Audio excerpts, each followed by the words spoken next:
When it comes to the Windsor-Detroit border crossing, we've seen it and heard it time and time again. Nobody should have a monopoly on the crossing. The executive director of the Windsor Gateway Project even said it is not good business sense to have a monopoly on such an important trade route. But documents obtained by A News suggest the Canadian government does not have a problem with a governmental monopoly. According to a 2004 email, high-level bureaucrats say the real option is to buy interests in both crossings, and that we, being the Canadian government, would be in a stronger position to negotiate a reasonable price for the Ambassador Bridge if the new crossing, meaning DRIC, is operational. We've been attempting to interview Transport Minister Chuck Strahl since early yesterday. He is unavailable for an interview in person, via phone, or even via email.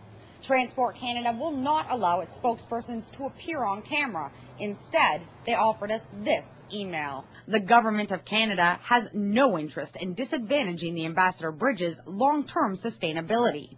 The Government of Canada is not engaged in any discussions regarding the purchase of the Ambassador Bridge. And while the Minister of International Trade was in Detroit today, he couldn't comment. Well, the position of the federal government is quite clear. I personally don't get involved because I'm recused from that matter. While Canadians are being mum on the subject, Michigan politicians are outraged, and several are calling on the Attorney General to investigate. It's just disingenuous. The whole thing's disingenuous.